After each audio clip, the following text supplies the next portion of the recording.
Hey guys, Arkham here with another video, and today as you can see we are doing the best mage build, and this is by far the best mage build I've seen.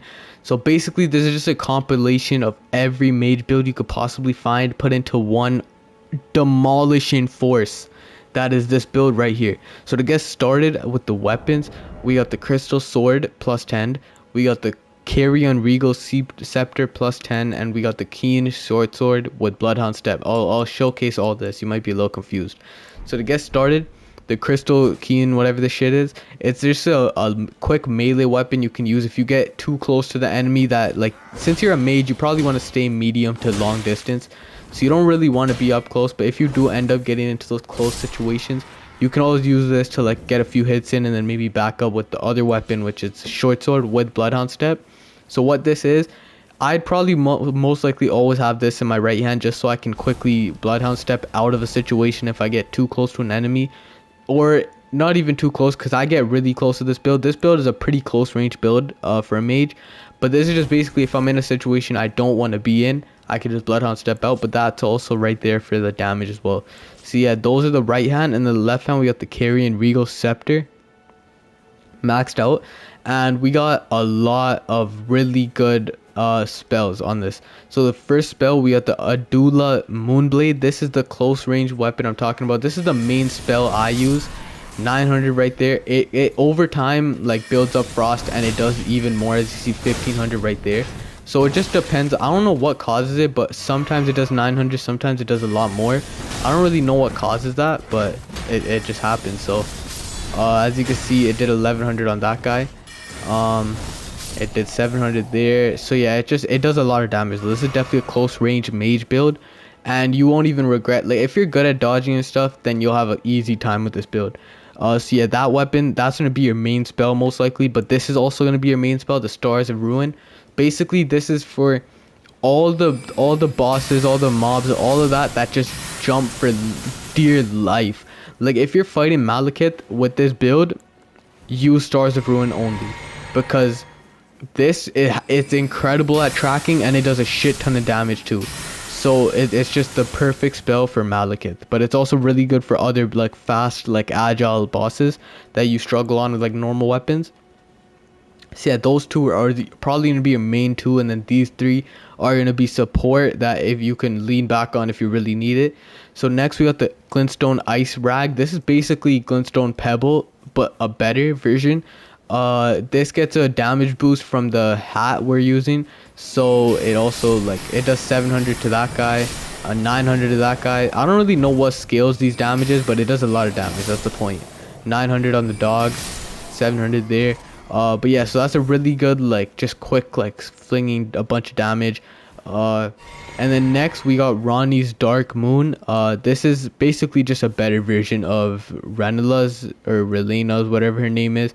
It's just a better version of her Dark Moon, or whatever it's called. I think it's called Great Moon, I think that's what it's called. But this is basically a better version of that attack, because this one does a lot of damage off rip, and then it also causes frost buildup. As you can see, 1700 damage right there. That shit's really good. So yeah, that one's gonna be a really good attack for you. And then the old reliable Rock Sling is a shit ton of damage. That one did 600. It's just a really good attack overall, the Rock Sling. So yeah, those are the 5 spells we use, and as you can see, it does a lot of damage. Now getting into the actual armor, we got Snow Witch hat. This is Ronnie's hat. I don't remember exactly how you get her set, but I think you get it through the Ronnie questline, which, even if you don't want like you need Ronnie's questline for this build. Basically, like, everything, like, if you fully complete Ronnie's questline, most of this shit will just come to you automatically. But of course you want to go out looking for this. So we have the Snow Witch hat. This boosts the frost attacks, so it boosts the Moonblade, which is a really good boost, and it does Ice Rag, which is a really good boost. So it boosts those two in your thing. So that's a good, like, thing to have, because it boosts the two probably most useful in most situations, like, whatever, I don't know, but they're really good spells, and it boosts them. Next we got Lusat's Robe and Lusat's Manchettes. Basically these, you get them from one of the great sorcerers after you do Selin's questline. like as you do Selen's quest line, you'll slowly like start interacting with these people, and then once you're done it, you can go back to them and get their armor.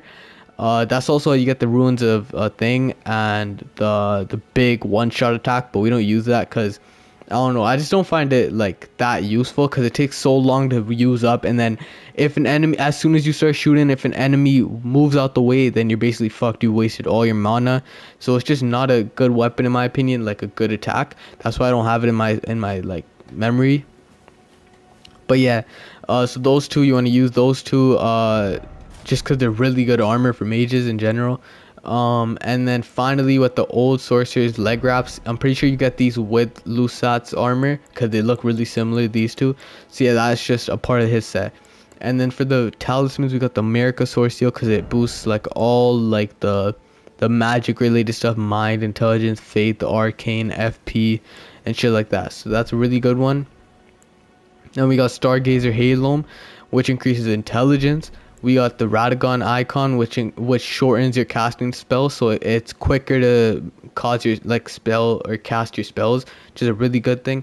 And then Graven Mass Talisman, which increases the damage on your sorceries by 8%, I think.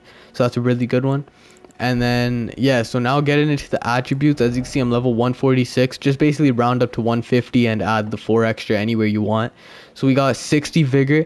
So what I'd recommend is getting 60 vigor and stopping, 40 mind stopping, 80 intelligence stopping. After you get those 3 set to 60, 40, 80, then just put the rest of it into endurance, just because it helps like you can cast more in one session or whatever it's called, because like as soon as you run out of endurance, you gotta wait a second and then you can spell cast again. The more endurance you have, the more times you can constantly like just keep spelling. So I just recommend that. And then if you really want, you could put into like faith and stuff like that and just basically get 60, 40, 80, like maybe 20 or 30 endurance, and then just put the rest in the faith if you really want. I don't really know what to do after that. I haven't even gotten to that part, but yeah. So that's what I recommend for the to the stats. But yeah, so that's the whole build. This is in my opinion the easiest and funnest mage build to use. I played through the whole story on this build, getting my stuff slowly throughout the story. I beat Margit like in 2 tries. I beat Godric in 1 try. Like I was beat before I even had all this shit. Even when I only had a little bit of the shit, I was still beating bosses 2, 3 tries. When I had all the shit, I beat Godfrey in 1 try. I beat his like real body version right before the final boss 1st try. Like I beat the final boss 3rd try. Like this, it's just really good. It's a really good mage build. It's really OP, and it'll just carry you through the game. So yeah, I hope you guys enjoyed this video. Another video coming out tomorrow, and yeah.